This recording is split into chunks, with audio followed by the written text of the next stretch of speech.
Hola, muy buenas tardes a nuestros queridos espectadores del canal Debates Abiertos. Hoy es sábado 24 de julio, cumpleaños del libertador Simón Bolívar. Y Sí, como nosotros siempre tenemos en alta estima a nuestras naciones hermanas, pues hemos elegido hoy para grabar un programa sobre Colombia, analizando el origen y la razón de ser de los disturbios que ha habido en las últimas semanas y a ver si somos capaces de establecer unos criterios para ser capaces de discernir hacia dónde va Colombia como Estado, como nación y, por tanto, como país. Y entonces hoy, dado el tema del programa, contamos con una persona a la que yo tengo en la más alta estima. Su nombre es Khaled Gustavo Nassif, es colombiano y vive en Colombia. Hola Khaled, buenas tardes. Buenas tardes aquí buenas en tardes. Dubái, buenos días en Colombia, que son las 10:30 de la mañana, si no me equivoco.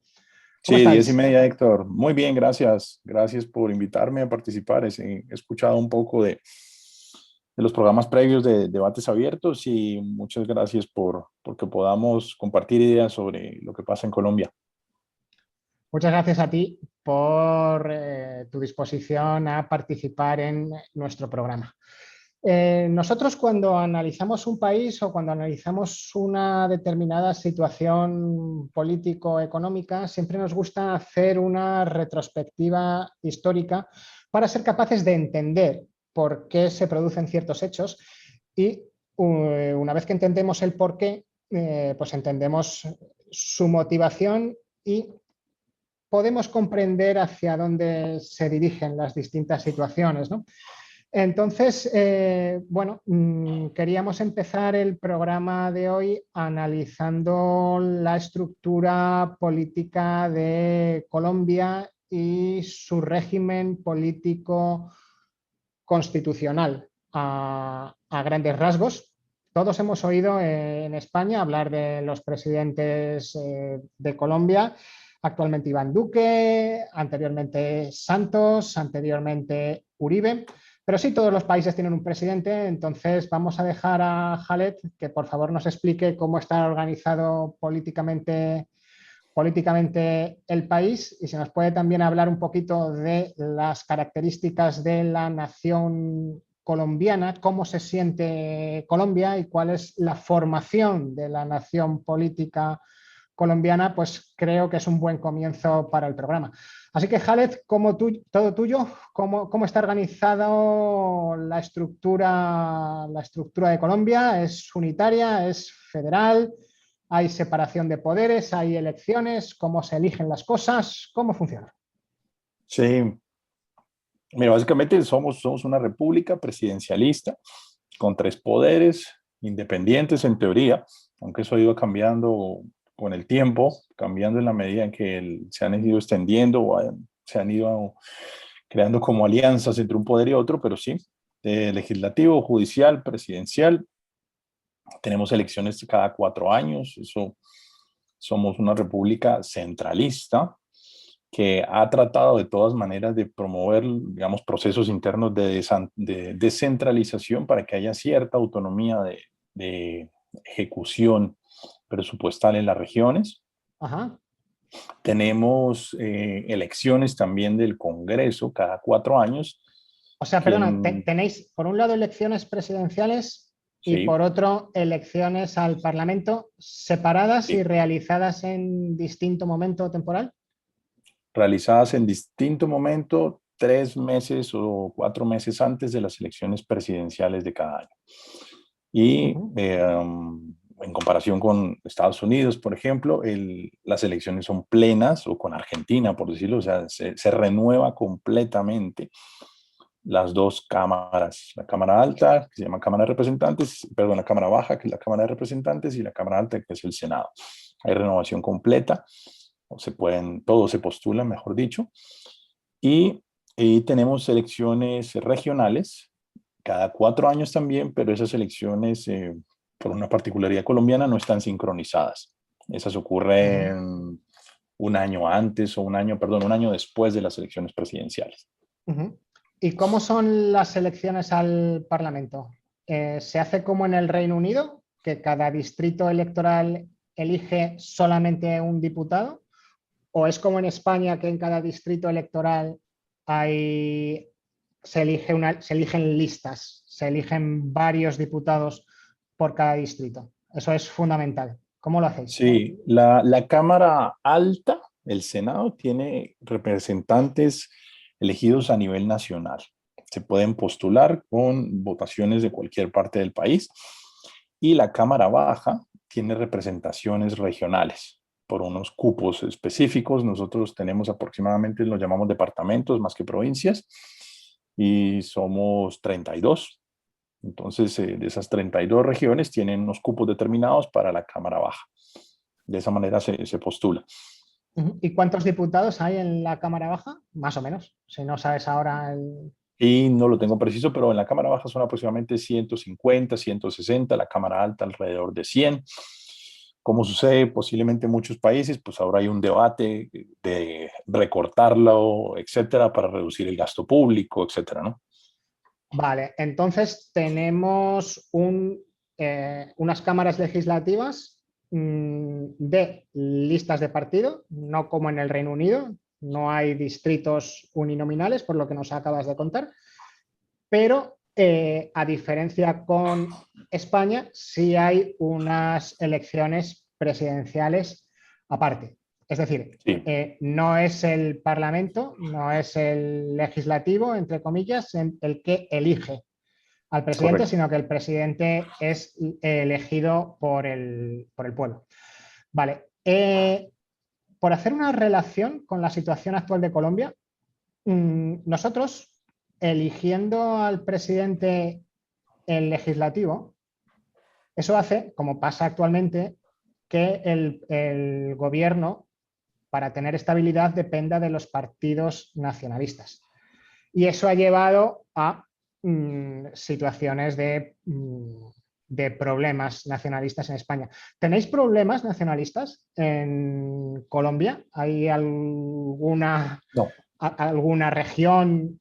No, en ese no. aspecto no hay ninguna región con aspiraciones a tener un estado propio, ni que exista tampoco ninguna comunidad nacional con aspiraciones. No, no la hay. Y lo que podrías, digamos, decir que sucede es que para mantener gobernabilidad, en términos generales, en el Congreso, el gobierno, el partido de gobierno busca alianzas con otros partidos favorables, digamos, a sus políticas para sacar adelante sus políticas de gobierno. ¿Qué Pero sucede? únicamente leyes, Sí, no investidura de presidente. Ibas a decir algo correcto. más, termina. Y una característica, digamos, general de Colombia desde hace muchos años, 60, 80 años, es que tenemos una oposición política muy débil, con baja representatividad en el Congreso, y que, digamos, que ha ido tomando fuerza solamente en los últimos 10 o 15 años. Entonces, en ese sentido, también el mantener la gobernabilidad para un gobierno no ha sido tan difícil en ese sentido. Muchos de los miembros del Congreso generalmente están alineados con sus políticas, etcétera, y no ves incluso situaciones extremas como las que ocurren en Israel, donde se generan unas alianzas completamente diversas para mantener la gobernabilidad, etcétera. Eso no sucede aquí. Ya que has hablado de la poca potencia política de la oposición, para terminar este bloque casi podíamos hacer un repaso histórico de los últimos presidentes. Ahora está Iván Duque desde el 2018, antes estuvo Santos desde el 2010 al 18 y anteriormente estuvo Uribe del 2002 al 2010. No sé si puedes hacer un repaso muy rápido o si quieres irte incluso a Pastrana anteriormente, de cuál ha sido la ideología de los presidentes y si ha habido Sí, sí, alternancia ideológica a la vez. Eso creo que nos ayuda mucho sí, sí. a entender también el país. Podemos compararlo con España, si el país está también dividido ideológicamente como España, entre izquierda y derechas, las famosas dos Españas que tenemos en España desde tiempo inmemorial, que nos han llevado Ya. a un estado de guerra civil permanente, o cómo es la Aquí alternancia ideológica que ha ha habido habido en los últimos 20 años. y quisiera irme un poco más allá, pero sin entrar en detalles. Es básicamente Sí, una mutación. entra en detalle si El, quieres. Básicamente, los dos partidos tradicionales fueron el Partido Liberal y el Partido Conservador, y predominaron durante todo el siglo XX, eh, con visiones muy diferentes de cómo conducir la sociedad. Eh, Eso generó en la mitad del siglo XX en fuertes enfrentamientos a nivel general, lo que se llamó en Colombia la época de la violencia, y se llama así, violencia con mayúscula. Eh, y duró, o sea, en términos generales, fue un tema en el cual los bandos se fueron a las armas, o sea, estaban en elecciones, pero también se iban a las armas. ¿Era que el ejército estaba dividido o era enfrentamiento civil con el pueblo armado Civil. como tal? Era Enfrentamiento civil. enfrentamiento civil, bandas de un lado y del otro, y los tíos estos pues peleando constantemente en el poder. Entonces, como temas que uno puede recordar aquí, que tal vez no se recuerdan, es el tema de lo que se llamó el Bogotazo en 1948, donde la gente se levantó. Eh, lo que es importante aquí detrás de esto es que después de muchos años de pelea, los dos partidos llegaron a un acuerdo a finales de los años 50. Y eso lo llamaron el Acuerdo del Frente Nacional. Y los dos partidos dijeron, ¿saben qué? Dejemos de pelear y vamos a alternarnos en el poder cada 4 años, y ese fue el acuerdo tácito o prácticamente expreso. Entonces, cada 4 años o venía uno de liberal, un poco más abierto, y un conservador, que es más relacionado a todo el tema de la tradición, al tema de la protección de, de ideas religiosas. Entonces, eso duró hasta el año 70, en términos generales. Una pregunta, ¿la alternancia era con elecciones limpias Sí, de por medio o simplemente... sí, fíjate que he puesto el adjetivo limpias, sí. ¿vale? Porque si son elecciones limpias, no sé qué falta hace que hayan acordado los dos partidos una alternancia. La alternancia, si las elecciones son limpias, la decidirá el pueblo. Si la Las, alternancia está acordada que se produzca de todas formas, entonces muy posiblemente no haya elecciones limpias. Por eso te he puesto el adjetivo. Eso es un buen detalle porque eran formalmente limpias. Ah, bien. Y, Vale. y pasaron dos cosas bien importantes. Lo primero es que como parte de los bandos, digamos, civiles que se peleaban durante los años 50, a finales de los años 50, de las guerrillas del Partido Liberal, surgió el núcleo inicial que creó la guerrilla de las FARC. Los guerrilleros de las FARC eran guerrilleros liberales. Ajá.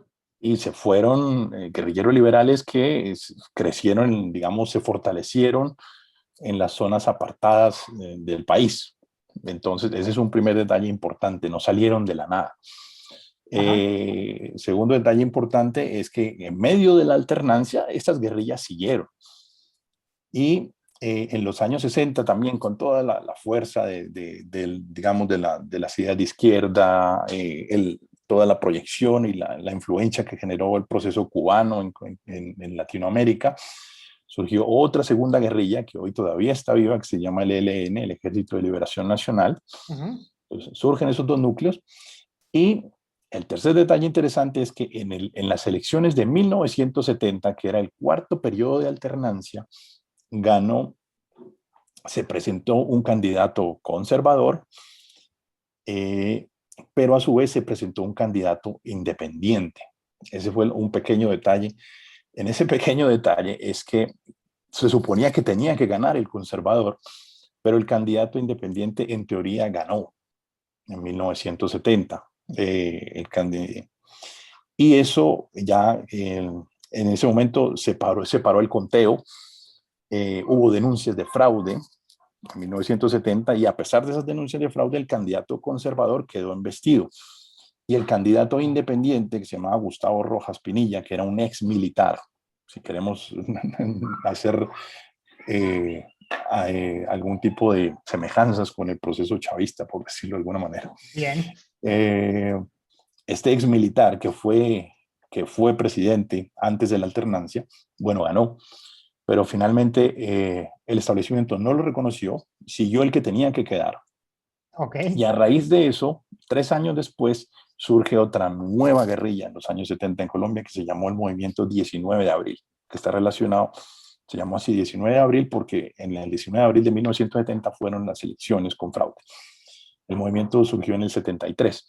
Entonces, a partir de ese momento surge una tercera guerrilla, diferente. ¿Diferente por qué? Porque era urbana Ajá. y formada más por personas de clase media que se opusieron precisamente a este, digamos, a este fraude que los partidos que se habían acordado la alternancia, pues impusieron.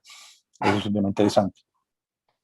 Me muevo ya un poco mucho más allá, pero lo que sucede ya después en los años 80 es que a partir de ahí siguieron las elecciones normalmente, las guerrillas siguieron, las tres, por lo menos esas tres, surgieron otras dos o tres también de otro lado, todas con tendencia de izquierda. Y a partir de los años 80 suceden que empezamos a ver que cada gobierno presidencial está marcado por su relación frente al conflicto y frente al narcotráfico. El narcotráfico venía creciendo por diferentes factores en Colombia, años 70, marihuana sobre todo, y años 80, cocaína. Entonces van surgiendo también con más fuerza, digamos, lo que se llamaron los cárteles de narcotráfico en los años 80, que se vuelven ya otros actores urbanos, delincuentes, pues que manejaban todas las rutas del narcotráfico, ¿no? Donde pues los que más escuchó la opinión pública internacional, el cartel de Medellín, liderado por Pablo Escobar, y había un cartel en la ciudad de Cali también. Ujú. Vamos a Sí, poner, si te parece, un mapa de Colombia. ¿vale? ¿Mm? Para que nos puedas explicar un poquito. Has hablado de zonas apartadas. Aquí en este mapa tan Sí. general de Colombia, por un Uh-huh. lado, observamos que Colombia es de Sudamérica el único país que tiene costa atlántica y costa pacífica. Y Sí, luego observamos aquí que el país tiene vías importantes de comunicación de los Andes hacia el oeste, pero aparece toda esta área que estoy marcando con el cursor, que es sí. la del este de los Andes, ¿no? Que parece como jungla, pura Amazonía y tal. Entonces, no sé si al hilo de esto que estabas ya relatando, de las plantaciones de la droga y de las rutas, no sé si Sí. puedes explicar un poco cuáles eran las zonas de la droga más controladas por la guerrilla y cuáles eran un poco las rutas comerciales, porque una producción como la que tenía Colombia entiendo que no era únicamente para consumo interno, sino que el negocio estaba en la exportación. Siempre lo ha sido. Siempre lo ha sido. Y ese es un muy buen punto, este tema que resaltas, porque Colombia en Sudamérica tiene varias particularidades. Primero, es uno de los pocos países que tiene múltiples ciudades grandes y no solamente una capital fuerte. Eso lo comparte con Brasil, tal vez. Segunda cosa, es prácticamente uno de los pocos países que tiene ciudades grandes que no están en la costa. Uh-huh. En general, Ahí de vemos resto, Bogotá, Medellín Medellín, y Cali y Cali, Bucaramanga principalmente Bucaramanga. Sí. son las cuatro ciudades más grandes del país. Bueno, Bucaramanga es como la quinta, pero están lejos del mar. En Sí. cambio, de resto tenemos a Lima, Santiago está cerca del mar, Guayaquil, Caracas, Buenos Aires, Montevideo, etcétera. Y el otro asunto importante es precisamente porque Colombia está atravesado por tres cordilleras, tres ramales de la cordillera de los Andes. Entonces, todo el desarrollo histórico y geográfico del país realmente se ha concentrado en la cordillera y un poco en la costa Caribe, donde están Barranquilla y Cartagena. Uh-huh. El resto del país es lo que podríamos considerar la periferia. Y la periferia, en términos generales, en la parte nororiente, perdón, es el llano. Es el mismo llano que llega hasta Venezuela. La parte nororiente sería la parte cercana No, a esta frontera que estoy marcando aquí con Cúcuta y Valledupar. Todo un esto poco de más aquí, esto es abajo. un Todo lo poco que es de todo Bogotá y de esto, que son Tunja. esta parte de Bogotá y aquí, Tunja, sí. todo eso. Esta parte que estoy marcando, sí, esto Es es correcto. cuenca del Orinoco, además, sí. Además es cuenca del Orinoco y eso es llano puro, llano y Sí, selva. sí. Entonces, eso es una zona con muy poco desarrollo socioeconómico históricamente. Hoy lo mantiene con muy pocas vías de comunicación. Incluso si te fijas en este mapa, difícilmente ves una carretera Sí. pintada. Si quieres, puedo ampliar un Eh, poquito más. Dale. Sí, De hecho, dime hacia incluso qué yo, zona. esa ruta que ves ahí con la línea 40, Sí. eh, no la he recorrido, obviamente no la conozco, pero Va paralela a un río. dudo que esté construida de forma estable. Eso es lo que te puedo Ajá. decir. Eso no es una autopista de flujo constante de mercancías, nada por el estilo. Es una Ujú, carretera, digamos, de nivel terciario ujú. y que sigue paralela al curso de unos ríos que desembocan en el Orinoco. Sí. Entonces, ese es el río Meta, que termina en el Orinoco. Pues Sí, fíjate que esa veo que parte, además no hay poblaciones de no, importancia cercanas a la carretera. El trazado no es ni mucho menos el de una autovía. nada. Veo muchas curvas y no veo que tenga Esto es varios llano, carriles tampoco. Sí, con muy pocos cultivos. aquí parece como un camino, ¿eh? En este tramo. Sí. Estamos viendo aquí si ampliamos más, ¿eh? No hay, digamos, no hay es un sector agrícola fuerte en esas zonas, hay Ujú. muy poco. Entonces, en realidad están poco explotadas y poco habitadas. Y el suroriente del país, que limita con Brasil y con Perú, es selva pura. Sí, esto es jungla amazónica, ¿no? Toda esta parte Sí, que estoy eso es jungla marcando aquí, ¿no? amazónica igual no ves carreteras, no ves poblaciones grandes. Entonces, en ese sentido, son zonas muy poco desarrolladas.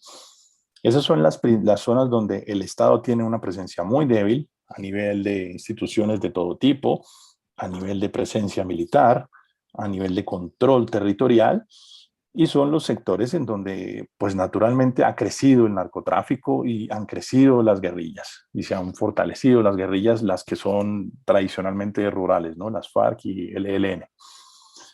Entonces, eso explica también un poco cómo funciona el país, ¿no?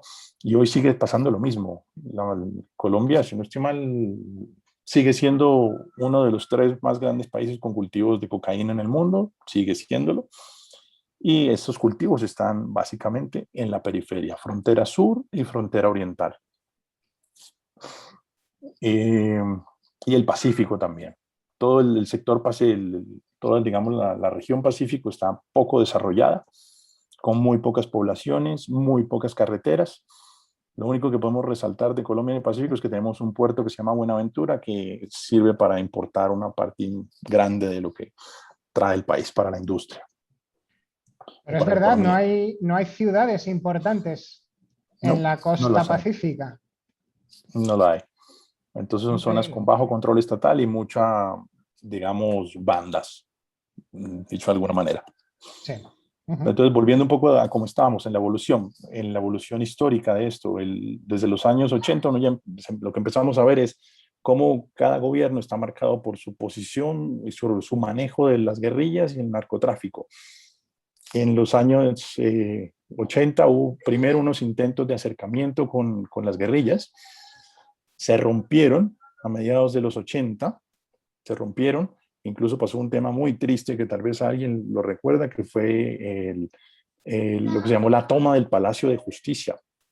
El Palacio de Justicia, que era la sede de la Corte Suprema de Colombia, fue tomado por una de esas tres guerrillas que mencioné, por el M-19, y luego fue recuperado a sangre y fuego por el ejército. Eso fue año 1985. El año siguiente, perdón, el gobierno siguiente, del 86 al 90, fue de confrontación con las guerrillas y de fortalecimiento de los carteles de la droga y una fuerte confrontación con los carteles. La presidencia del año 90 fue una presidencia en la cual murió Pablo Escobar. Pablo Escobar estuvo en la cárcel, se escapó, luego fue asesinado y donde el país pues sufrió una catarsis fuertísima porque realmente había bombas en las ciudades, etcétera, por parte de los carteles de narcotráfico. y fue en el año 91 donde creamos una nueva ¿Bombas constitución. contra la población? ¿Bombas contra cuarteles y organismos del Estado? ¿Qué tipo de terrorismo era? Se parece un poco, yo creo que a lo de ETA, era contra instituciones estatales, Ah, ok. principalmente. Unas cuantas, digamos, indiscriminadas, que era también parte de la guerra entre el cartel de Medellín y el cartel de Cali. O sea, digamos que enfrentaciones puramente urbanas entre bandas delincuenciales de narcotráfico. Y las guerrillas seguían en la periferia, creciendo. El narcotráfico creciendo, obviamente. En el año 91 cambiamos de constitución después de 100 años, y eso fue la convergencia básicamente de dos cosas, que una de esas tres guerrillas hace un acuerdo con el Estado, el M-19, la guerrilla urbana, y entra a ser parte del establecimiento, participa del proceso de asamblea constituyente que generó la nueva constitución y entra a ser parte del proceso político, creó un Perdona, partido político. perdona, ¿la nueva constitución generó un proceso constituyente Sí. o el proceso constituyente generó una nueva constitución? Eso es muy importante. El proceso tiene razón. El proceso constituyente generó una nueva Vale, constitución. vale, vale, vale. Se parece un poco, pues eso es un buen punto. Dos cosas importantes para saltar. Se parece un poco a lo que sucede en Chile hoy, donde, digamos, después de la gran catarsis de decir, oye, eh, eh, toda esta violencia de parte del narcotráfico que está afectando las ciudades, va a destruir el país, definamos un nuevo pacto social. Y en ese pacto social, esta guerrilla tuvo una participación importante. Entonces, tuvieron candidato presidencial, de hecho, en las elecciones del 90. Una pregunta. ¿Hubo una elección democrática de asamblea constituyente o Sí. fueron los partidos los que de motu propio hablaron con la guerrilla y decidieron hacer una nueva constitución que luego la impusieron al pueblo? No, hubo ¿Cómo una funciona? elección. Hubo una Hubo una elección, elección de asamblea constituyente sí, por distritos no uninominales. correcto. Y como parte de, digamos, del espíritu, del ánimo en ese momento de lo que estaba pasando, esta guerrilla o el movimiento M-19, que se llamó ya Movimiento Político M-19 o Alianza, ya no recuerdo, Alianza M-19, pues logró varios escaños en este proceso constituyente, año 91, que genera la nueva constitución. Tuvieron candidato presidencial en el año 1990, que fue asesinado por Pablo Escobar en un atentado, en un avión. Lo mataron en un Porque avión. Pablo Escobar era de otra guerrilla distinta a la que había hecho el acuerdo constituyente. No, Pablo Escobar nunca fue siempre un delincuente a cargo de un cartel de narcotraficantes urbanos que siempre, digamos que desde mediados de los 80 inició una guerra frontal contra el Estado. Entonces se fue en contra de todo. Ah, bien. No porque fuera guerrillero. Y eh, entonces eso es un tema importante. Esta guerrilla entra al proceso político, a ser un actor más del proceso político. Y una segunda cosa que pasó fue que como parte del frustrado intento de negociación con las otras dos guerrillas en los años 80, hubo algún avance, y ese avance fue que la guerrilla acordó crear un partido político que se llamó la Unión Patriótica a mediados de los 80. Y eso tuvo un mal desenlace porque básicamente todos sus candidatos a nivel de, sobre todo de elecciones regionales, no digo todos, pero muchísimos fueron exterminados. Entonces, eso también explica también la ruptura de las negociaciones. En los años 80 la guerrilla de las FARC se acercó a negociar con el Estado, creó un partido político, no se desarmó, pero se creó el partido político para que defendiera sus ideas. Igual estos candidatos fueron asesinados en los años 80 y 90. Entonces, O sea, el brazo armado asesinó al brazo político. no, el A ver, Estado, agentes del ah, Estado asesinaron al brazo político. agentes del Estado asesinaron al brazo político. Sí. Y bueno, Ok. civiles también, ¿no? Civiles o digamos lo que podría llamarse la semilla de paramilitares. Y me muevo un poco más solo para avanzar. ¿Qué pasa? Sí. Tenemos constituyente, de nuevo confrontación con en las guerrillas, año 90. En el año 94 tenemos de nuevo una elección y hubo el gran problema que tal vez muchos lo escucharon, que fue la influencia de los carteles en la elección del 94. Eso fue un presidente que se llama Ernesto Samper, que se pasó sus 4 años de gobierno defendiéndose de las acusaciones de que el narcotráfico le había ayudado a ganar las elecciones. ¿Y a quién le ganó? Le ganó Andrés Pastrana. Entonces fue un año marcado por eso. Aclara, por favor, ya de qué partido era cada uno para poder Vale. ir enmarcando mejor. Veníamos de 3 gobiernos liberales, 86 liberal, 90 liberal, 94 liberal, y en el 98 gana Andrés Pastrana, sí, conservador. Y Andrés Pastrana gana por un detalle muy importante, y es que justo antes de las elecciones, él logró el compromiso de la guerrilla de las FARC de entrar en una negociación. Lo logró, ese fue el hit que le permitió ganar las elecciones. Mostrar una foto de una reunión clandestina con el líder guerrillero de las FARC, que se llamaba Tiro Fijo, diciendo estamos dispuestos a negociar. Y por eso él ganó. Año 98. Por aquel entonces, Khaled, ¿tú dirías que la motivación de la guerrilla seguía siendo una revolución comunista de corte castrista, como has esbozado antes al principio?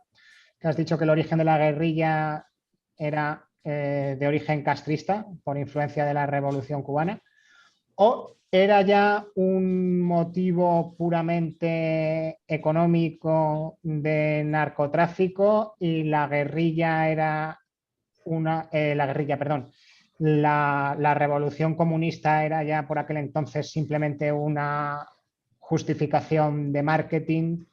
¿Cuál dirías tú que era el motivo que seguía moviendo a la guerrilla? ¿El político o el económico con el narcotráfico? ¿O ambos mezclados? Yo diría que ambos, pero en realidad ya era un monstruo dominado por el narcotráfico.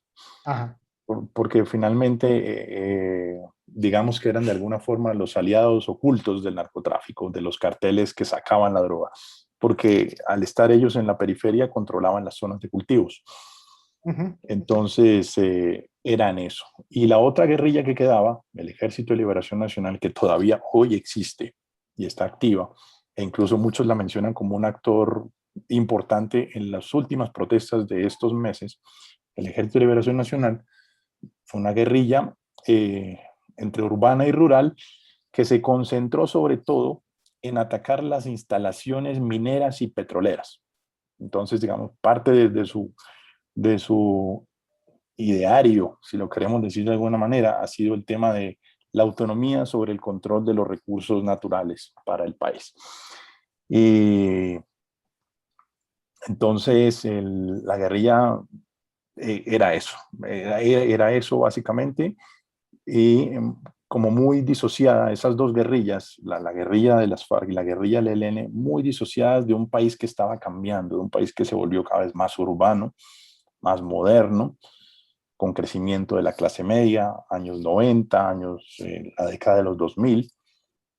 Entonces, básicamente, llegamos ya a los últimos 20 años. Pastrana intentó negociar con las FARC durante 4 años y terminó su gobierno rompiendo las negociaciones, y eso promueve la llegada de Uribe al poder.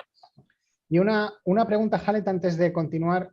Nosotros en España, la experiencia de la última guerra civil que tenemos es, bueno, que hay un golpe de Estado y que la República controla una parte del país y el bando alzado controla otra parte del país.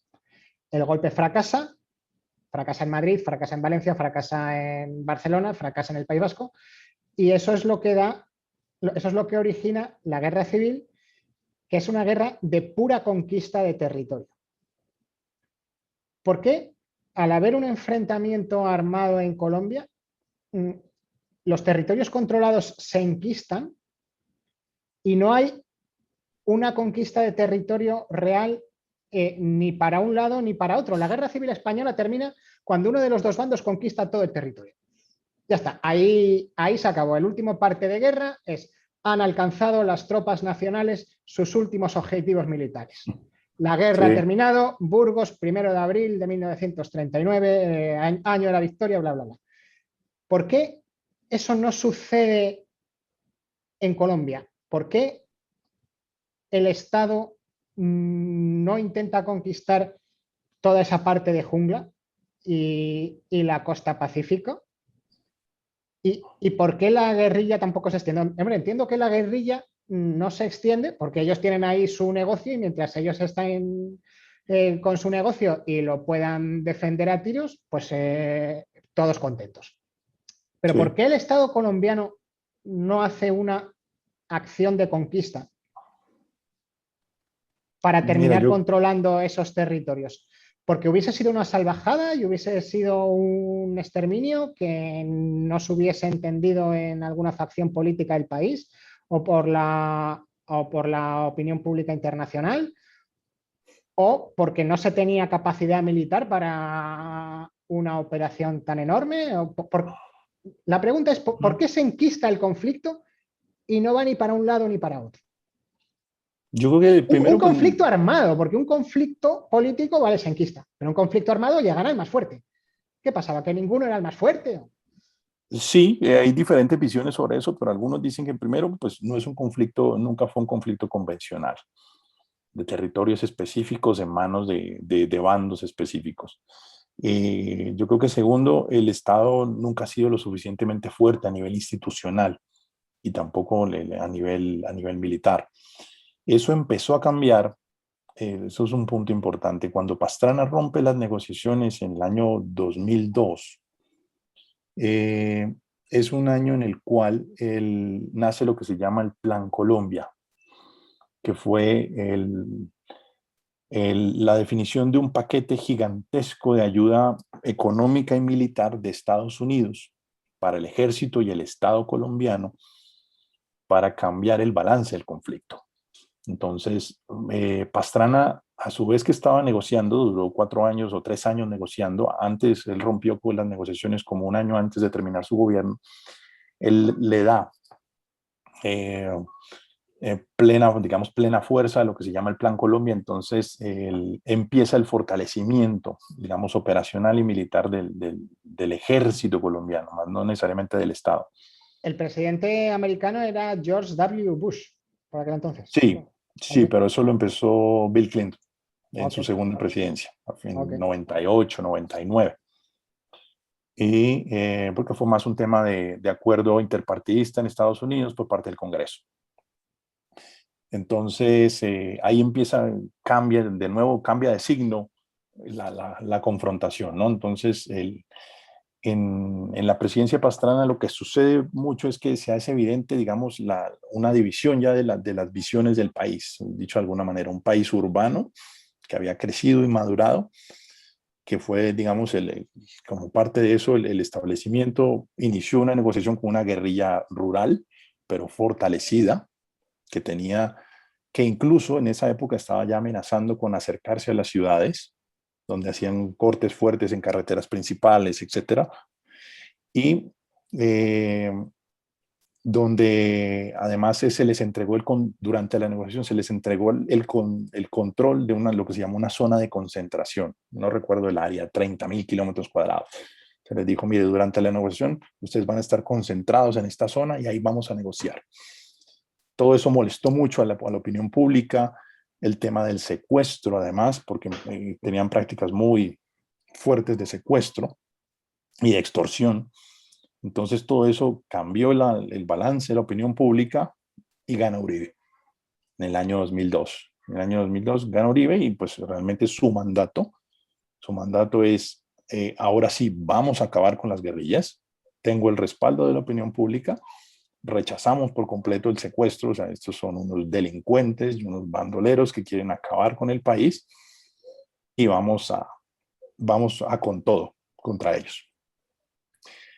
Y aclara, por favor, Pastrana has dicho que era conservador y Uribe. Ese es un buen punto. Uribe ya no fue ni del uno ni del otro. Es que por eso te lo he preguntado. Porque... No cuéntanos, fue... cuéntanos. Eso es un tema bien interesante porque Uribe fue un Porque tú tío. fíjate, estábamos diciendo que Pastrana era conservador, Ujú, que estaba haciendo un acuerdo sí, y precisamente llega Uribe que no quiere el acuerdo, pero eh, Uribe es que si ya era conservador el anterior, entonces ¿qué era Uribe? eso es un buen tema porque es bien interesante porque primero Uribe es un caudillo. Entonces surge de forma de espontánea, bueno, no espontánea, pero era un candidato de alguna manera independiente que había sido, incluso, esa es la ironía, había sido senador del Partido Liberal, pero es un tío que por Ajá. su ideología es muy conservador. O sea, vamos a ver, venía de la izquierda, pero era conservador.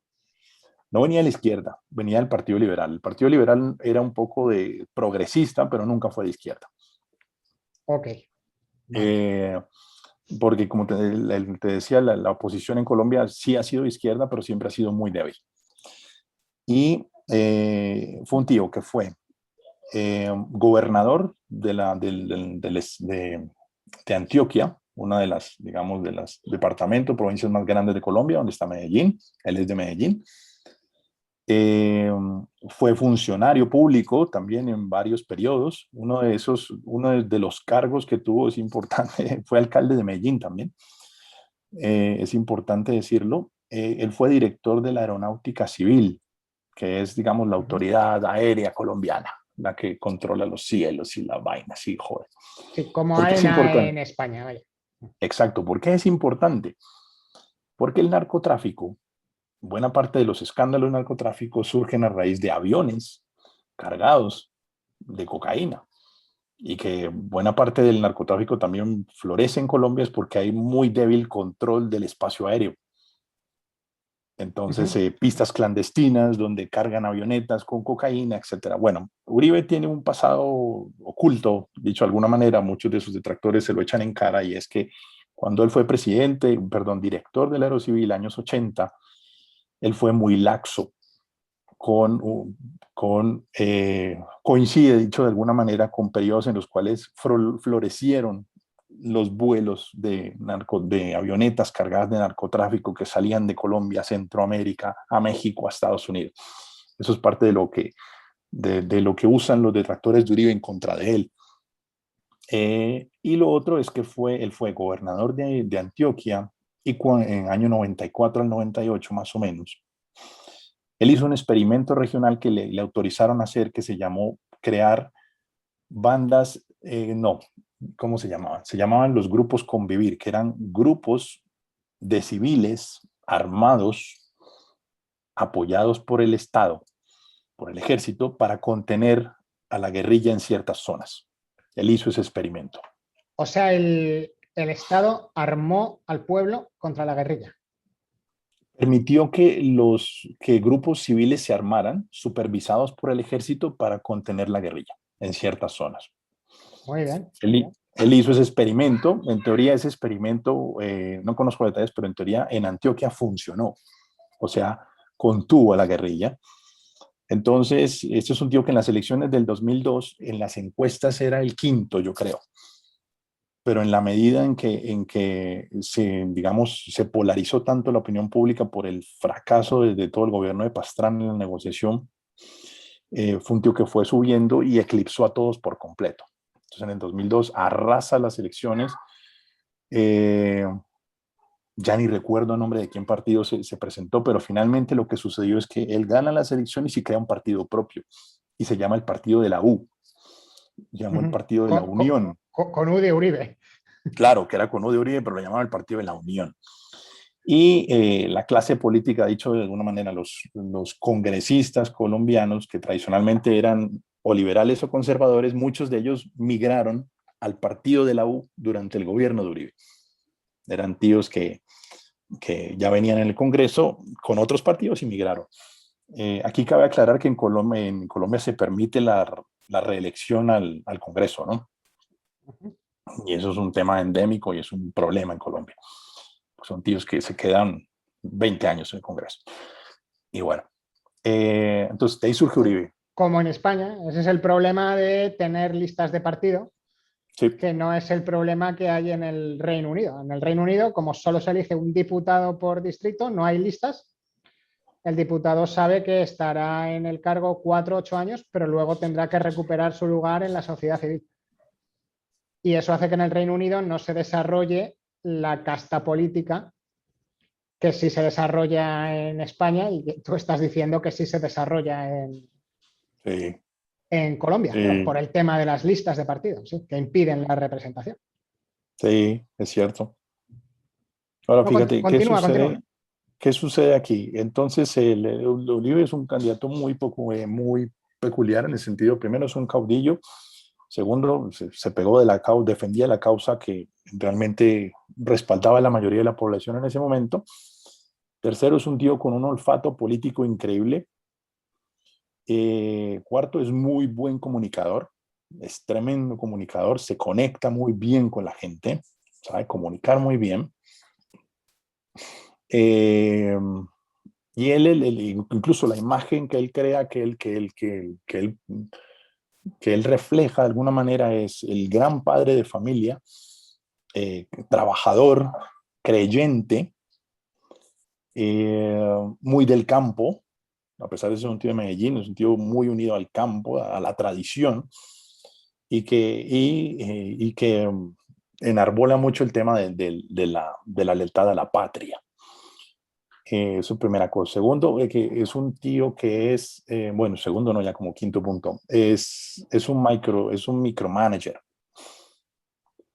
Es un tío que estaba en todos los detalles.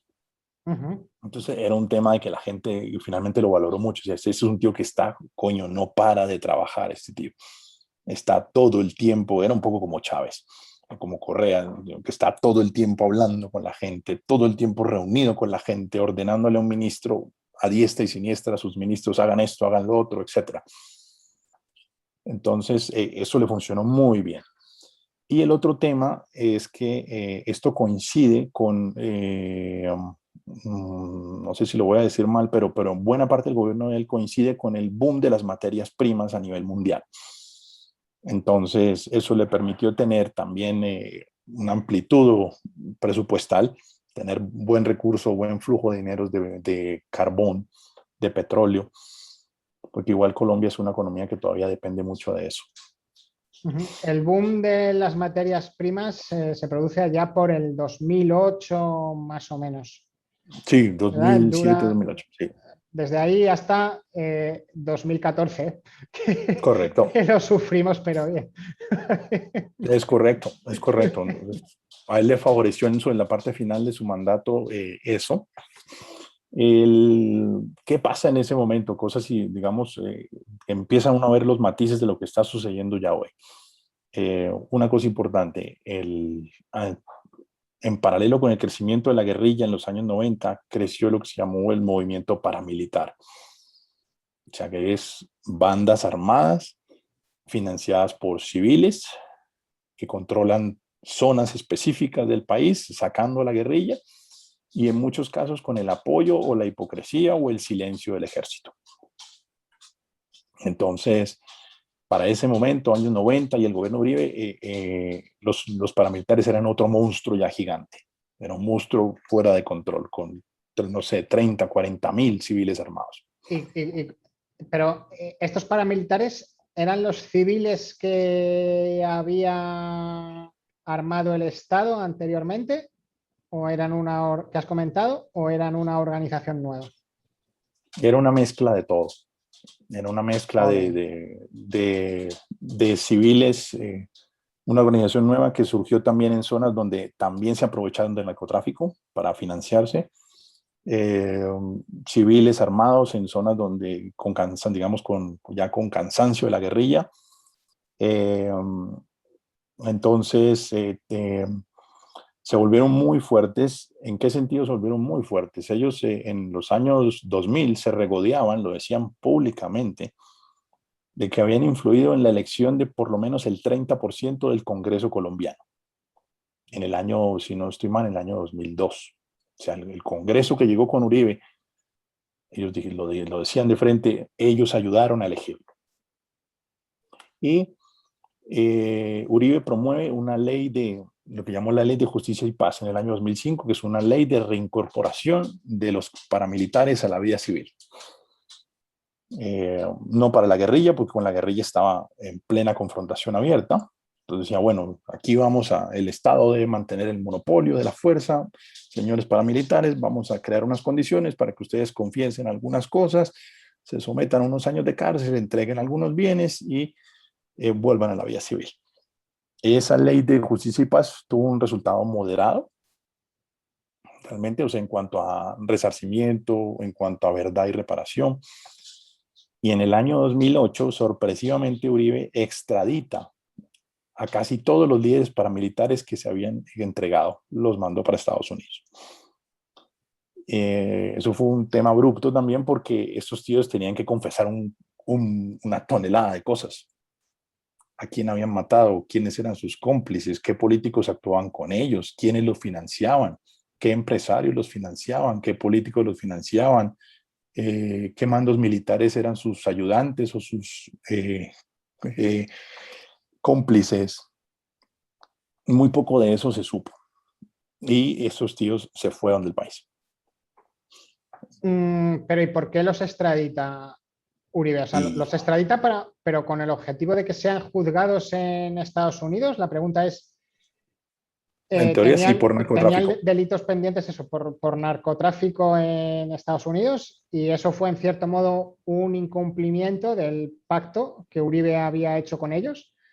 Porque sí. nos acabas de explicar que el pacto era, bueno, cumplan unos años de cárcel, entren estas fincas que tenían dedicadas al consumo de coca, tal, a la producción de coca, tal, y venga. Y dentro de 4 años, pues aquí construimos un pueblo nuevo que va a ser de ustedes y todos a trabajar aquí y ya está. Ese era más o menos lo que nos has explicado. Sí, Pero sí, sí, de alguna Uribe manera.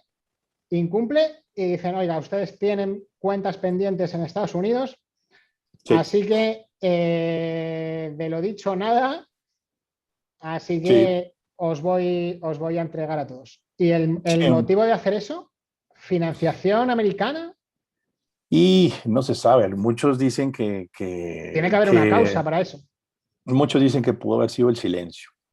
Era preferible que se fueran y que eso dificultara la colaboración con las autoridades judiciales colombianas para ¿Pero luego contar. han cumplido condena en Estados Unidos o han vivido en libertad? Han cumplido condena en Estados Unidos, algunos pocos han vuelto, otros han muerto y otros siguen allá. Incluso el gobierno actual ha tratado de, digamos, de dilatar la reextradición de algunos de ellos a Colombia para que sigan colaborando con la justicia. Entonces, ese tema como que murió ahí, dicho de alguna manera. O sea que el tema es un poco como, uy, aquí hay mucho que tapar. Más o menos. Sí. Esto ya lo hemos pacificado, esta gente ya no tiene poder ninguno. Entonces, mira, si ahora empiezan a destapar, vamos a tener problemas. Así que esta gente que ya la hemos desarticulado ya no tiene poder ninguno, que se lo coman todo y a la para Sí, arriba, ¿no? sí, Eso es política pura, exacto. relación de poder, pura relación Tiene, de poder. Ay tiene del débil, muchísimo de eso. ay del débil, ay del débil. Es cierto, tiene mucho de eso. Tiene mucho de eso. Y cosas importantes aquí para resaltar. El primer gobierno de Uribe, más o menos, etcétera, 2005, 2006, este tema de legalizar a los paramilitares, de que los paramilitares controlaban el Congreso y la política colombiana. Empiezan en el Congreso los sectores de oposición unos debates muy fuertes precisamente en contra de eso. Es decir, ¿cómo es posible que tengamos aquí a paramilitares influyendo sobre las elecciones, etcétera, etcétera? Y uno de los senadores que empezó a resaltar en la política colombiana como principal, que empezó a abrir y a promover estas investigaciones, se llamaba o se llama Gustavo Petro. Año 2004, no sé, 2005. Hoy Gustavo Gustavo Petro. Petro. Vale. Petro. Hoy Gustavo Petro es el líder en las elecciones presidenciales para el año 2022. Hoy. y fue el candidato que perdió con Iván Duque en las elecciones del 2018. Ese es un primer dato importante. Él empezó a surgir en esos años como un senador atrevido, denunciante, y un detalle adicional, Gustavo Petro es un senador que proviene del antiguo movimiento M-19, de la guerrilla que hizo la paz con el Estado en los años 90. Él no fue un gran guerrillero, ni tampoco fue un líder guerrillero, él fue uno más del montón, pero viene de allá. Él viene de allá y él, digamos, se incorporó a la vida civil en los años 90 como parte de este proceso de negociación de esa guerrilla con el Estado. Entonces, eso es importante porque el tema de fondo es, este tipo fue un guerrillero. Y fue luego un senador, etcétera, siguió desde los años 90, está incorporado plenamente en la vida civil, etcétera, etcétera. Primera cosa importante. Segunda cosa importante es un tema en el que en esa década, 2002, 2010, casi toda la década, toda Sudamérica viró a la izquierda en gran medida. Chávez, pues fue la época del brillo de Chávez, fue la época de Correa en el Ecuador, fue la época de Lula da Silva, fue la época de Kirchner también. Entonces, donde había todo un grupo de izquierda que estaba y empezaron a unirse, la UNASUR, a promover políticas conjuntas, había exceso de dinero también por materias primas, derroche, y Colombia estaba en el otro bando. Colombia era, cuando toda Sudamérica era roja, Colombia era azul, dicho de alguna manera. Eso es lo mismo que en España. Sí. Siempre vamos al revés de Europa, siempre. Sí. Siempre. Cuando Tony Blair, que era laborista, estaba en el Reino Unido, en España estaba Aznar, del PP. Sí. Ahora que está Merkel en Alemania, tenemos gobierno socialista en España y con Mario Draghi en Italia. Siempre, a ver, no se cumple de una manera absoluta, pero es cierto que España ideológicamente bascula al revés que Europa también. Sí, es cierto. Entonces, primera cosa, una fuerte confrontación con Venezuela y con Ecuador a nivel diplomático. Digamos, el último gobierno de Uribe es un gobierno de mucha confrontación con Chávez, muchísima confrontación con Ecuador, con Correa. Creo que hubo ruptura de relaciones diplomáticas. Fue un año en el cual incluso, un gobierno en el cual Colombia bombardeó un campamento guerrillero de las FARC en la frontera con el Ecuador, matando a uno de sus líderes que se llamaba Raúl Reyes. Vamos a ver otra vez el mapa de Colombia. Sí. Vemos aquí, estos son cerca de 2.000 kilómetros de frontera entre Colombia y Venezuela, ¿eh? Sí, creo que es la frontera más grande, son 2.200 kilómetros, si no estoy mal, y va justo hasta esa punta donde te has devuelto ahí. Hasta aquí. Ahí está, es gigantesca esa Y luego frontera. tenemos frontera con Brasil, Perú, hasta Brasil, esta ciudad, Leticia. Sí. Y luego tenemos frontera con Perú y frontera con el Ecuador hasta el mar. Y luego Ahora, fíjate frontera tú, norte es la frontera con Panamá. Fíjate tú, la frontera con el Ecuador, ahí está la ciudad de Pasto. ¿Sí?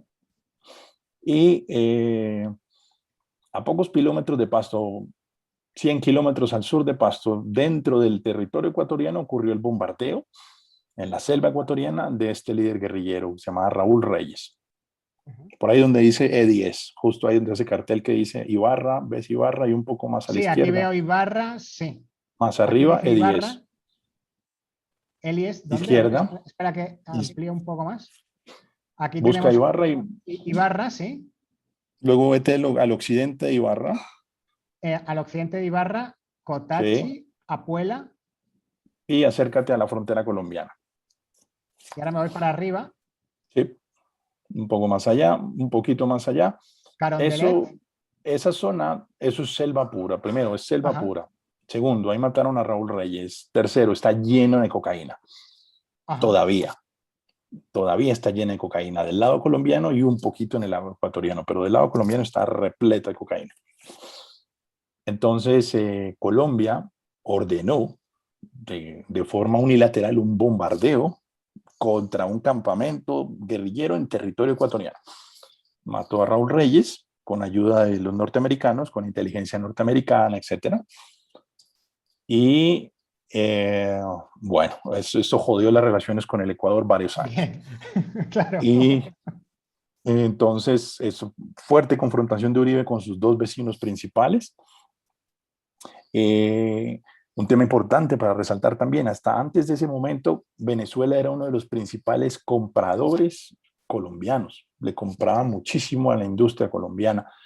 Y ahí, a partir de ahí se revierte la tendencia, ¿no? Ya empiezan los bloqueos comerciales y joder, y todo eso tuvo que buscar otros mercados. Venezuela buscó otros proveedores, etc.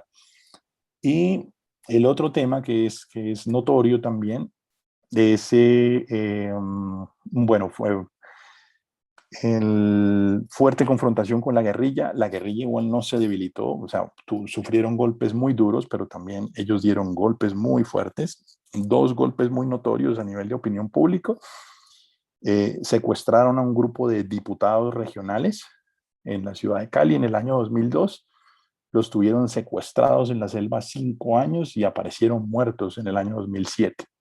El Estado no pudo rescatarlos, nunca pudo encontrarlos. Se enteraron años después donde habían muerto, en la selva. Y segunda cosa, ellos secuestraron a una candidata presidencial que se llamaba Ingrid Betancourt y se la llevaron para la selva, casualmente se la llevaron con unos compañeros políticos y con 2 o 3 contratistas norteamericanos que andaban por ahí. Y a ella la secuestraron en una zona rural. Bueno, que andaban por ahí, no, pues tú ya sabes, son contratistas militares. No te escucho. Sí, es que tengo la mezquita aquí al lado, que es la hora del rezo, y por eso me he enmudecido, Ah, ya, ya. para que no se Y, mezcle el rezo. no, está bien. No, no le pongamos un tinte religioso a esto. Y bueno, esta tía la secuestraron, se la llevaron a este grupo de secuestrados también, de mayor relevancia. Se lo llevaron a la selva también. Y también tenía una relevancia importante porque Ingrid Betancourt es nacional, es una ciudadana francesa también. Ella es colombo francesa. Entonces, coño, intervino Sarkozy en esa época y joder, ayúdenme a liberar a esta mujer, etcétera, etcétera. Y bueno, ¿esto en qué terminó? Un tema importante es que finalmente el gobierno colombiano, con apoyo de los norteamericanos un poco, se logra montar un operativo de rescate y los rescata finalmente en la selva en el año 2008. Y esto se llamó la Operación Jaque. La llamaron así. ¿Cuánto duró el secuestro? ¿Los liberan en el 2008? Mira, yo creo, no lo tengo presente en ese momento, pero ella fue Más o candidata menos. presidencial, imagínense, por lo menos 4 años. Oh. Por lo menos. Esta tía estuvo atada en la selva, sus compañeros, etcétera. Eso fue una cosa desastrosa. La liberaron y un detalle importante, un punto importante es que el ministro de Defensa del segundo gobierno de Uribe se llamó Juan Manuel Santos.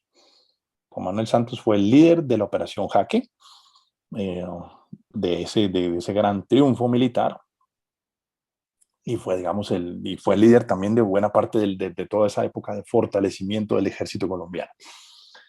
Fue ministro de Defensa. Y aquí resalto una cosa importante de Colombia, y es que Colombia, a diferencia de muchos países de la región, en el siglo XX tuvo muy pocas dictaduras. De la que yo recuerdo, una en los años 50, que fue Gustavo Rojas Pinilla, que luego perdió en las elecciones con fraude en los 70. Colombia se ha apreciado siempre de ser un país civilista, en teoría. Bien. Con poca influencia. Formalmente civilista. Con poca influencia militar, pero pues como las cifras lo muestran y la realidad lo muestra, es un país con una violencia tremenda, tremenda y con un conflicto tremendo. Y bueno, este tío ganó, este tío lideró este comando. Y 2 cosas adicionales solo para cerrar. Uribe le funcionó mucho el tema de subsidios estatales a la población. En ese Ajá. sentido fueron políticas populistas, De izquierdas, sí. de subsidios estatales permanentes para una porción importante de la población. Esos programas de subsidios se mantienen hoy todavía. ¿Se devaluó el peso colombiano en esa época? No, se devaluó después. Okay. Después se devaluó un poco, pero luego se devaluó más en la época de Santos, y eso también va de la mano con el ciclo de las materias primas en el mundo, ¿no? Y el otro tema es que finalmente Uribe fue el primer presidente reelecto en Colombia porque promovió eso, una reforma constitucional con apoyo del Congreso, pero fue una reforma que en realidad fue comprada. Se logró demostrar que a cambio de dinero, etcétera, y tráfico de influencias, él logró una votación favorable en el Congreso para poderse reelegir en el año 2006. Eso fue un tema que generó mucha polarización en el gobierno también, en su gobierno, y lo debilitó mucho al final.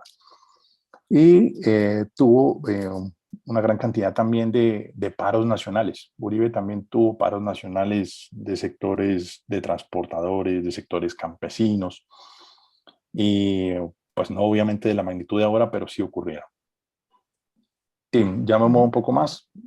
A partir de ahí, en ese momento, Sierra Uribe no logra derrotar a la guerrilla, No, pero sí abrió las puertas para una negociación. O sea, mejor dicho, él sí dijo, cuando era presidente, que estaba dispuesto a negociar con ellas. Y segundo, estaba dispuesto a perdonar cosas, también lo dijo él. Y tercero, que estaba dispuesto a que se incorporaran a la vida política. Él lo dijo mientras fue presidente, pero nunca lo concretó. Todo esto sucede después de ese pacto que hemos dicho antes que fue incumplido con la extraditación a los Estados Unidos de miembros de la guerrilla que habían dicho en Román Paladino que habían pasado por el aro, ¿no? Y que después fueron traicionados. Entonces, Uribe dice eso, ¿no? Y luego gana Santos en el 2010, que es el que va a hacer el último acuerdo con la guerrilla, si no estoy equivocado. Sí, correcto. Solo una precisión, después de la extradición de los paramilitares, no de los guerrilleros. Sí. Temas importantes. Gana Santos en el 2010 con el respaldo de Uribe. Su mandato, con el cual ganó, fue mantener el legado de Uribe, así, literal. ¿Porque hay limitación de mandatos en Colombia? No, no hay limitación de mandatos. Había reelección vigente en ese momento, pero su mandato popular y su programa de gobierno era mantener las políticas de Uribe. Vale, pero Uribe entonces no se presenta. No, ya no podía, porque la reelección en Colombia solo se permitía por una sola vez. Pues te digo que hay limitación de mandato. O sea que no puedes presentarte no puedes gobernar más de 2 legislaturas seguidas. Tienes razón. Es lo mismo que en Estados Unidos en ese aspecto, ¿no? Que eso se puso en Estados Unidos a partir de Roosevelt, porque Roosevelt, si no se llega a morir, pues era presidente desde el 29, llegó el 45, el tío seguía, ¿no? Y dicen que hubiese seguido ganando elecciones si no se hubiese muerto, ¿no? Sí, es verdad. Y por eso se hizo la enmienda en Estados Unidos. Pero bueno, no nos vayamos del tema. Gana Santos en el 2010 por mandato de Uribe, que no se puede presentar él, pero presenta, no sé si un títere o alguien de su cuerda, ¿no? O alguien bajo su influencia, digamos, que es el que va a hacer el último acuerdo con la guerrilla, ¿no? Que ya había esbozado Uribe. Y sí, pero eso es un buen punto. La persona la que escogió finalmente fue a Santos, su ministro de Defensa. Primera cosa. Segundo, el mandato no era hacer la paz. El mandato era continuar la guerra. Y ahí es donde surge la ruptura que desde este momento tiene, digamos, fuertemente polarizado al país. El tío, cuando ganó Santos, y ganó con una votación tremenda en esa época, históricamente fue muy alto, 9 millones de votos, le ganó ya a un líder de oposición. O sea, la oposición cada vez iba creciendo más. O sea, el líder de oposición sacó unos 5 millones y es una oposición más de centro-izquierda. no de ningún político tradicional, por fuera de los partidos tradicionales. Entonces, Santos gana con ese mandato, pero al poco tiempo, tal vez ¿qué quiere decir que gana con ese mandato? Y es importante. Ganó en el 2010. En el 2010, con ese mandato, mató al segundo líder más fuerte de las FARC, que se llamaba el Mono Jojoy, en un bombardeo en la selva con apoyo de inteligencia norteamericana. Murió en la selva bombardeado con bombas de precisión, etc. En el año 2011, mató arrinconado en la selva al líder de las FARC, que se llamaba Alfonso Cano, en ese momento. El líder de ese momento, un tío de unos 50 años, etc. Murió solo, bombardeado en una cabaña. Año 2011, y lo mató Santos. Pero este tío, en paralelo, en secreto, en ese año 2011 posiblemente, buscó acercamientos con las FARC para decirle, hagamos la paz. O sea, primero los debilita y luego Sí. busca acercamiento.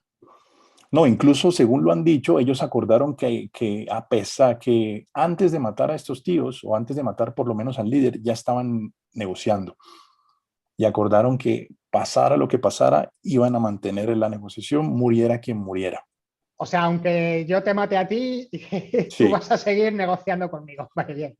eso es lo que han dicho. No sé si sea cierto.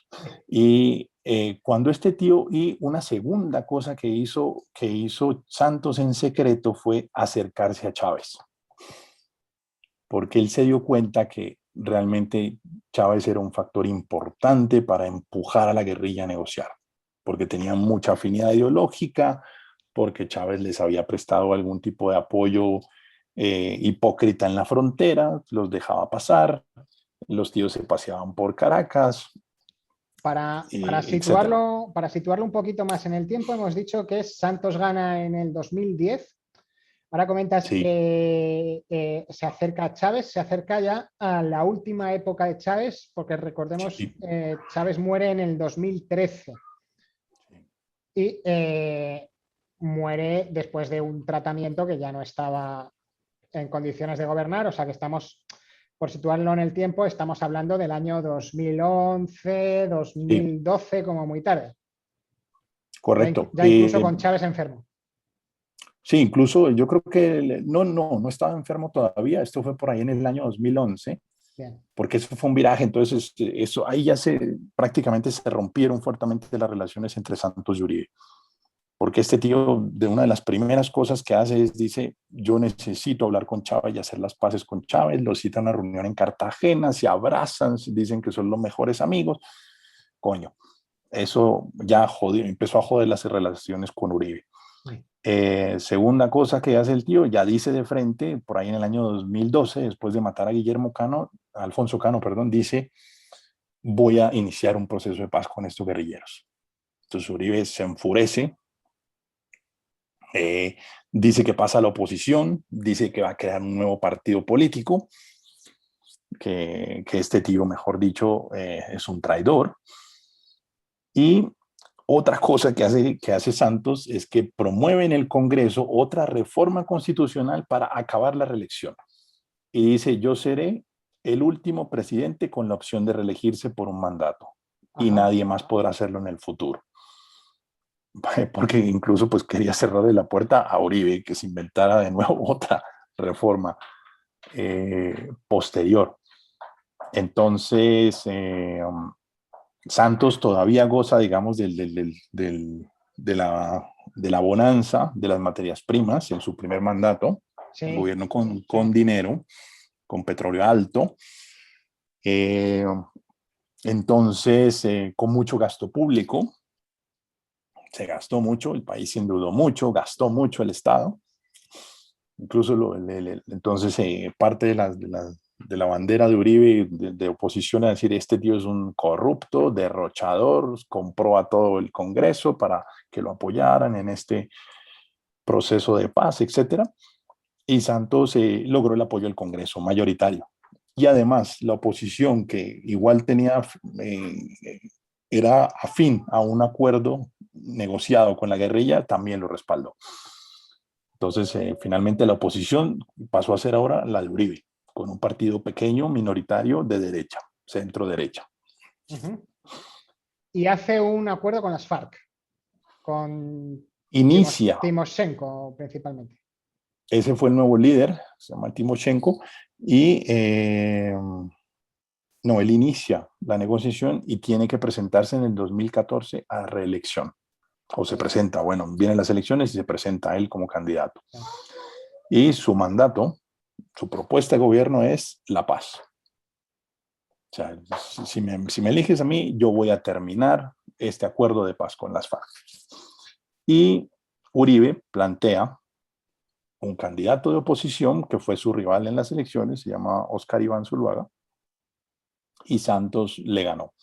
2014 le ganó por poco, o sea, más o menos 8 millones versus 6,5 millones de votos, más o menos, un 60-40. Bueno. Esa fue más o menos la posición política y la votación que hubo en ese momento. Entonces el tío gana y tiene entonces un mandato que le permite decir, bueno, yo voy a terminar este acuerdo de paz. Fue unas elecciones muy controversiales, ahí ya, digamos, se radicalizan mucho más ya las disputas con el sector uribista, llamémoslo así, porque hubo, por un lado, acusaciones fuertes de corrupción y de plata de Odebrecht, de la constructora brasileña que salpicó a 5 gobiernos latinoamericanos por lo menos, poniéndole plata a ambos candidatos, porque finalmente ambos candidatos son candidatos del establecimiento, y acusaciones también de espionaje entre las dos campañas, de hackers, de campaña sucia, de propaganda sucia, de contratación de asesores extranjeros de propaganda política sucia, brasileros, venezolanos. Fue muy controversial también esa elección. Y Santos logra finalmente, ya el año 2016, ya tenía casi listo el acuerdo tenía todo el Congreso de su parte, la gran mayoría, a excepción de Uribe y su partido, obviamente. Y tenía el acuerdo casi listo, y el tío en el año 2016 decide de forma autónoma, dice, yo voy a preguntarle a la población a través de un referendo si está de acuerdo o no con el acuerdo. Y lo pierde. Y pierde. Y lo pierde. El tío lo pierde, se confía, lo que sea. Hubo también una gran campaña de desinformación en el acuerdo por parte de los opositores. También se dijo muchas cosas exageradas de que esto finalmente era entregar el país primero a ateos, etc. A ver, la información que llegó a Europa es que fue como si se dividiera todo el territorio nacional entre dos administraciones.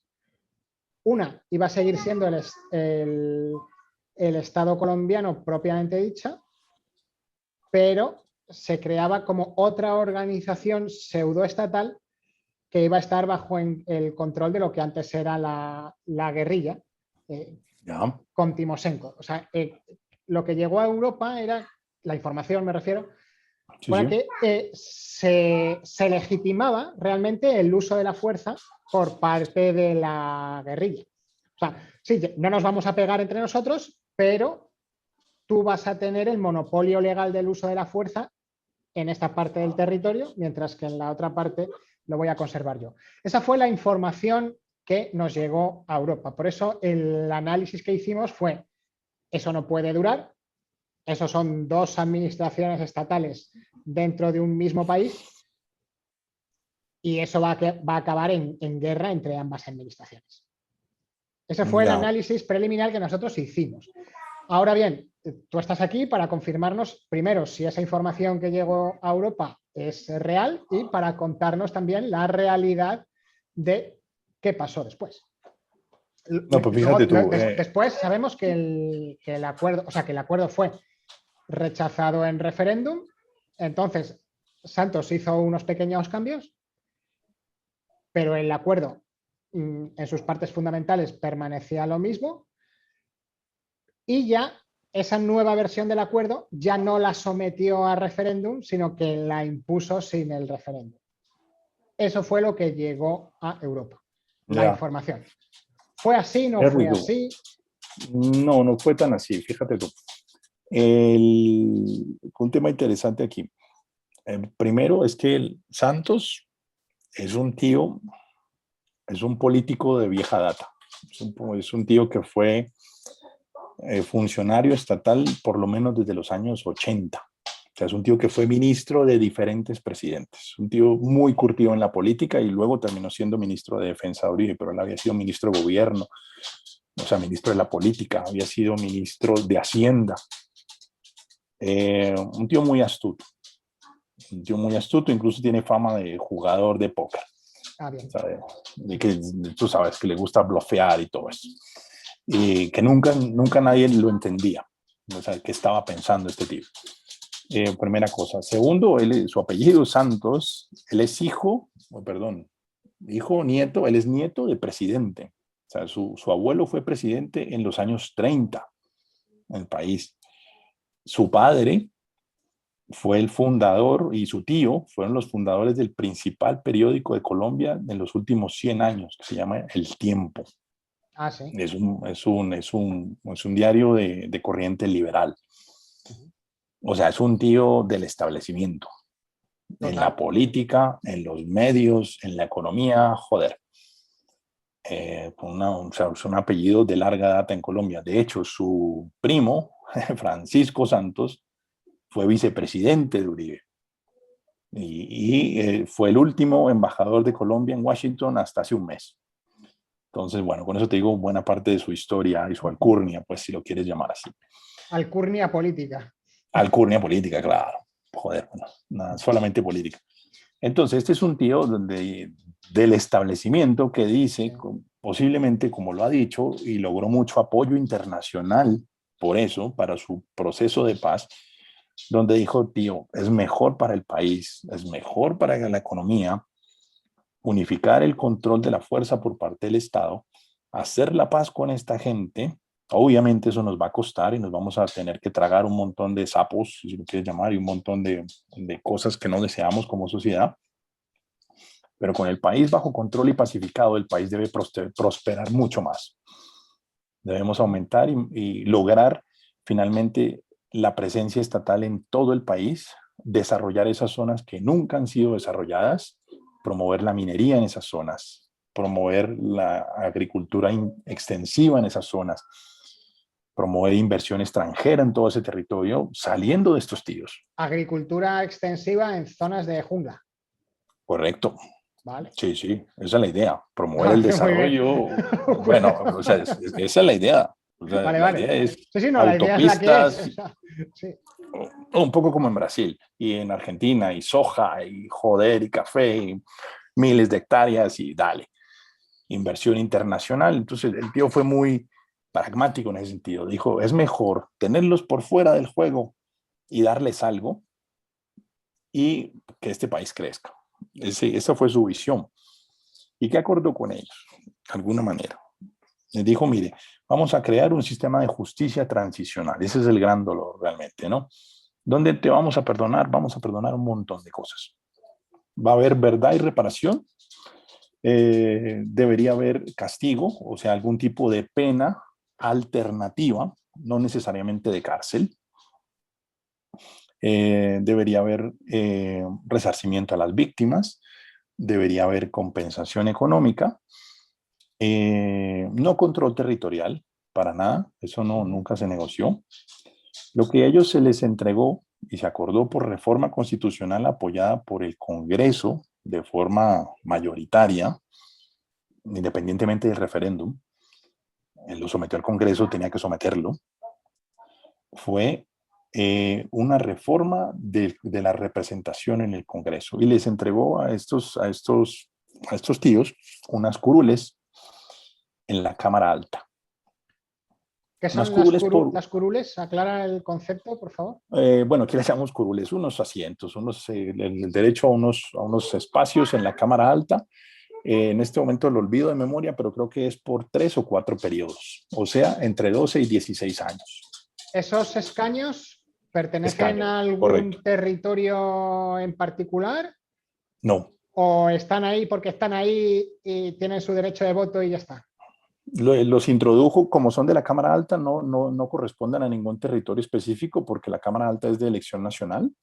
La Cámara Alta, hemos dicho, el Senado, que se elige por distrito único, hemos dicho.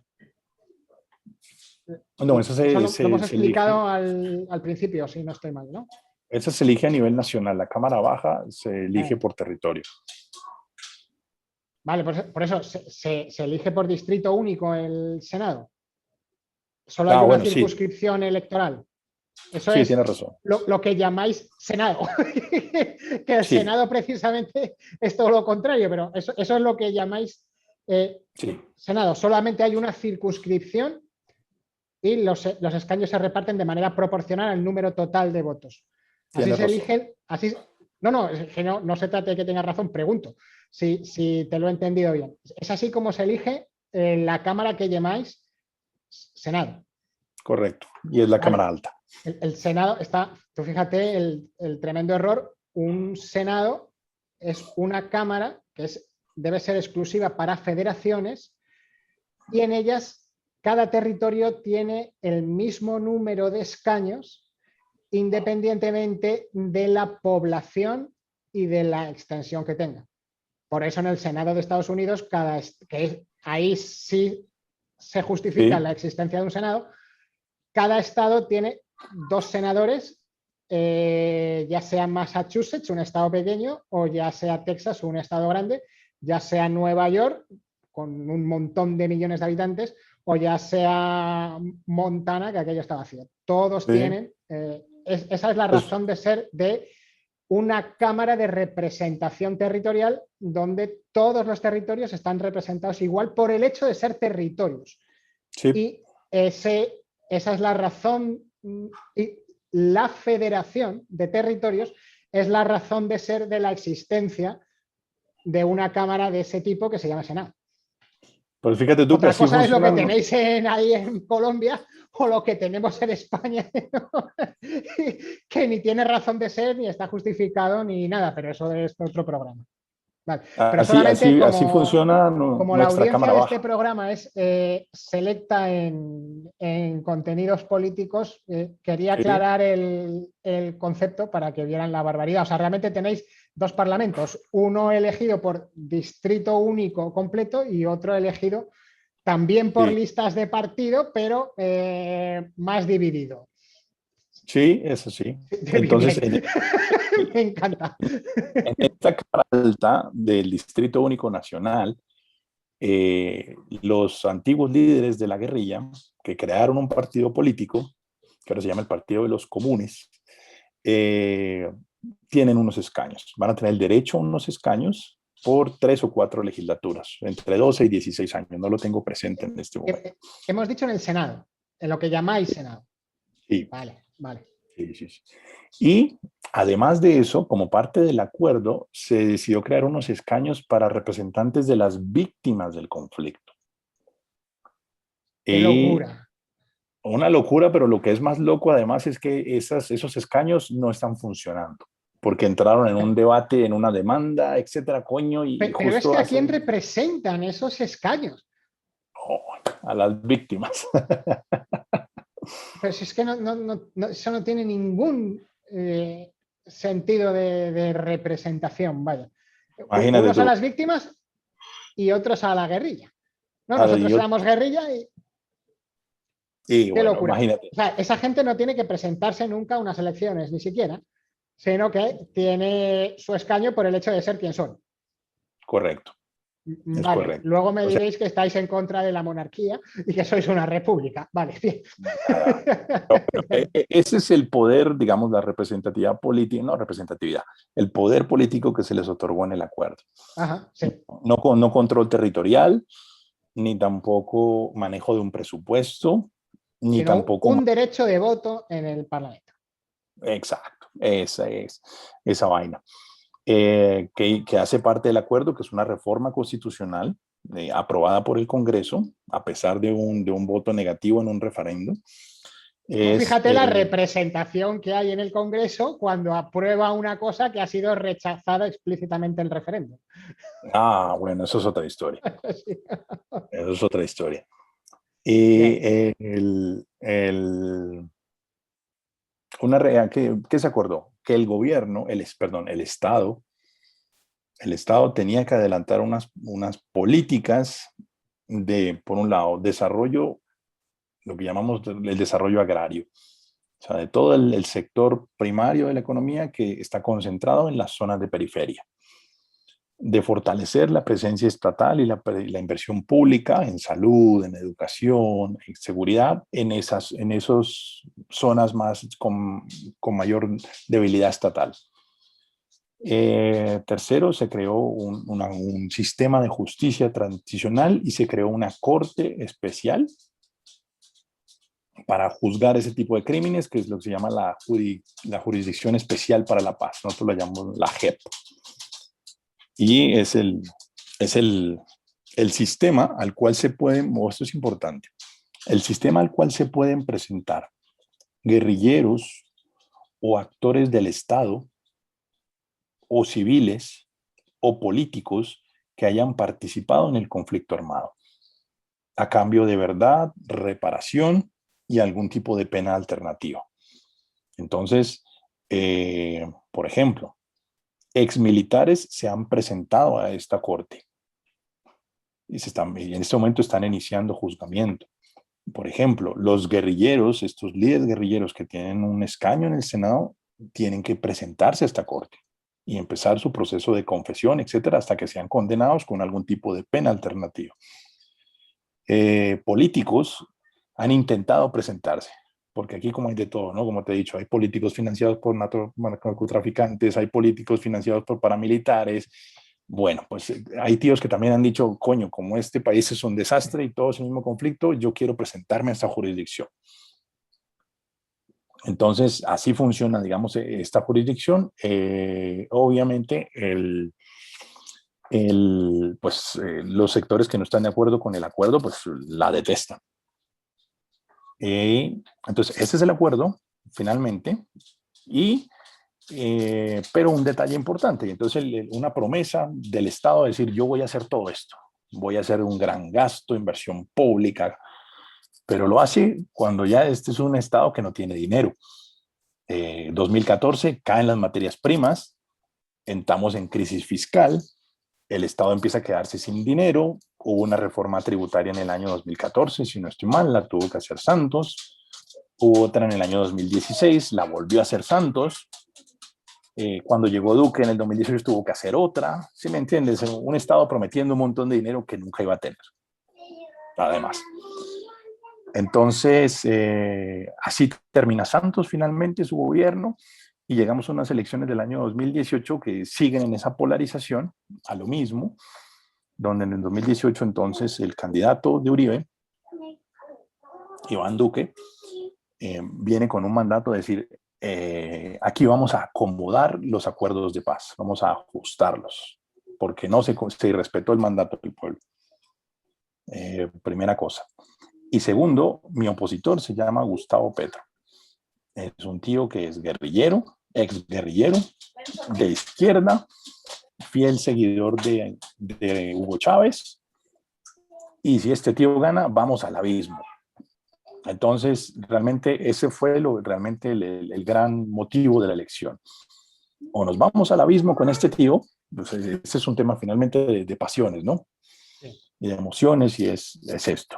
Este tío nos lleva al abismo, o quieres continuidad con esta persona que es del establecimiento, bendecida por Uribe, y que era un don nadie, un tío que, Iván Duque es una persona que ocupó algunos cargos por ahí en entidades multilaterales, etcétera, fue senador un periodo, y bueno, por cosas de la vida Uribe le dio la bendición y dijo, este es el tío.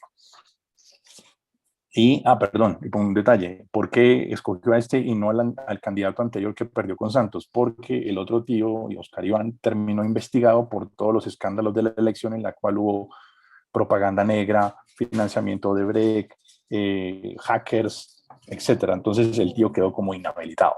Sí. Con una investigación, su hijo terminó envuelto en un escándalo judicial, etcétera. Entonces, bueno, le tocó escoger a Iván Duque con ese mandato.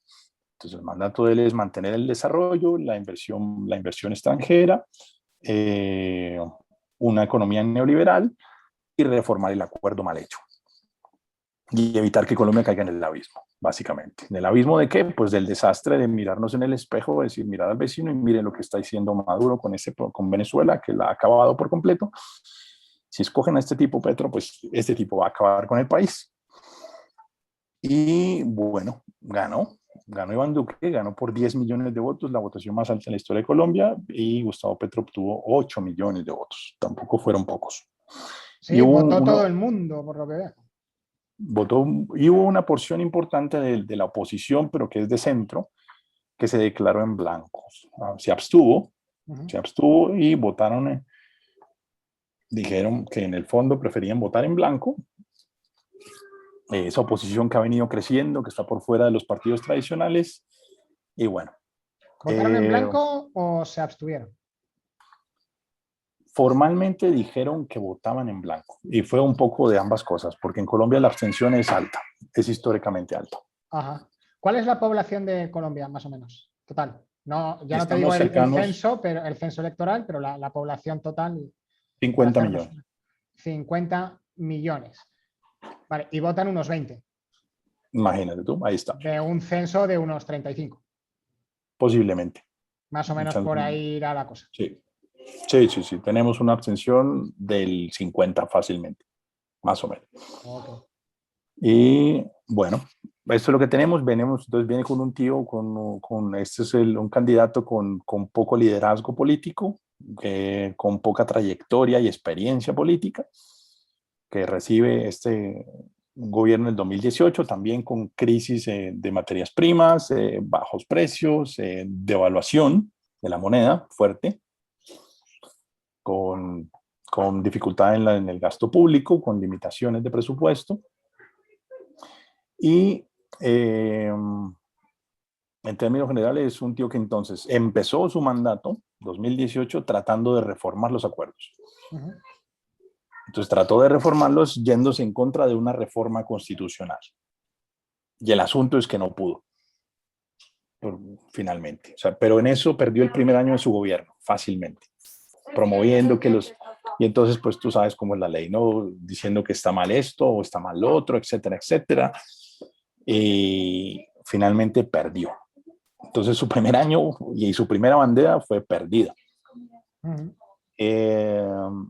Segunda cosa que pasa es que vuelve de nuevo una confrontación muy fuerte con Venezuela, muy fuerte. Él de alguna manera se vuelve como el líder, quería volverse el líder regional de la oposición a Maduro.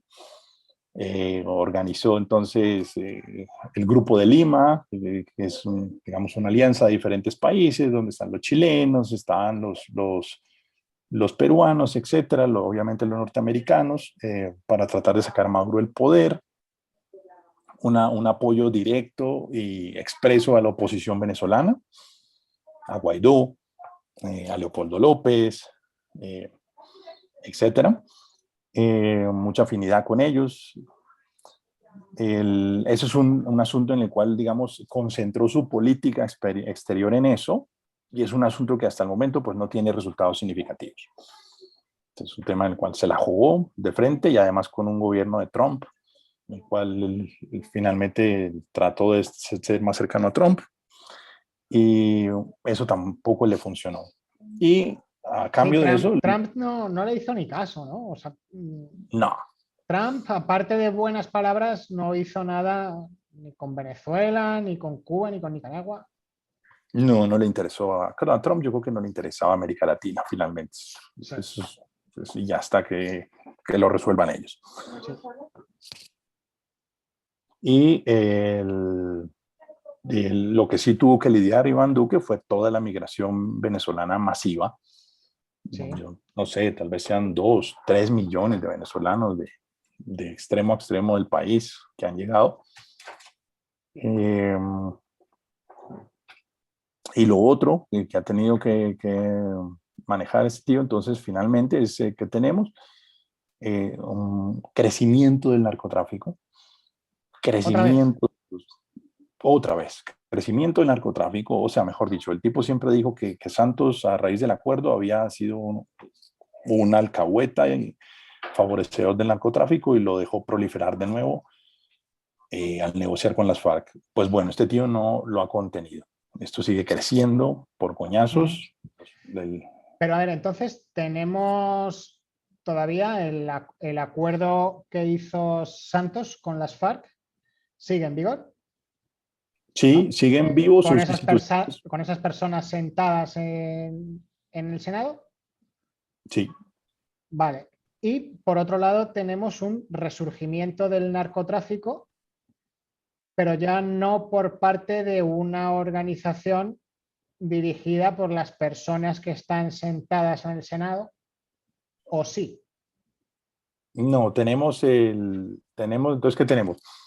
Un acuerdo de papel, Sí. poco respaldo de la opinión pública, porque la gente no habla de ello. O sea, a diferencia, no sé, tal vez del proceso sudafricano, diría yo, donde el tema de verdad y reparación fue un tema público, constante, continuo. Aquí, coño, nadie habla de esa vaina. No hay dinero. Y al tío no le interesa ponerle dinero a eso. Entonces, todas las reformas prometidas por Santos finalmente son de papel. Un sistema de justicia alternativo que sí, ahí está funcionando más o menos, lentamente. Muchos lo acusan de parcialidad, que tiene mucha tendencia a izquierda, pero bueno, así ahí funciona lentamente. Y unos tíos que sí ocupan unos escaños en el Congreso, pero que tienen una influencia política mínima, que tienen respaldo popular mínimo. Cuando el miedo, o digamos, el fantasma que nos vendían en el 2018 era que estos tíos, con todo el dinero que habían guardado de 20 años de narcotráfico, se iban a tomar el poder con dinero, que iban a comprar las elecciones o con el dinero o con las armas, y que iban a elegir, mejor dicho, líderes regionales, un montón de representantes al Congreso. Nada de eso pasó. Ya. Son unos tíos con unos pocos escaños y una influencia muy limitada en la política nacional.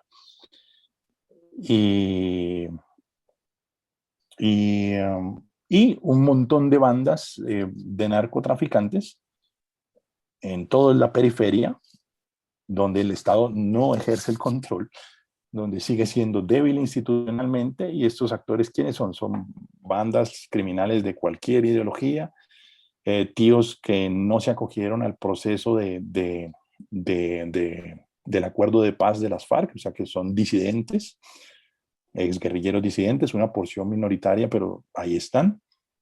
Algunos tíos, algunos líderes de guerrilleros que se salieron del proceso de paz, 2 o 3, y esos son los que controlan el narcotráfico y la guerrilla del ELN que sigue viva.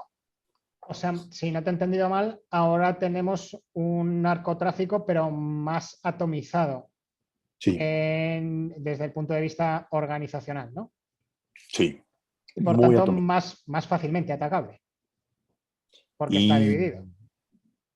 sí y no, porque operan también como guerrillas en periferia por todo el territorio. Por En el todo el oriente, territorio. bueno, cuando digo por todo el territorio es por toda la periferia, que es mucha, todo el oriente, toda la frontera con Venezuela, la frontera con Brasil, la frontera con Ecuador, el Pacífico, o sea, coño, es mucho territorio. Vamos, medio país, Y de lo que sí, puede acabas de ser. decir. Sí, sí. Por lo tanto, Entonces, estamos como al principio.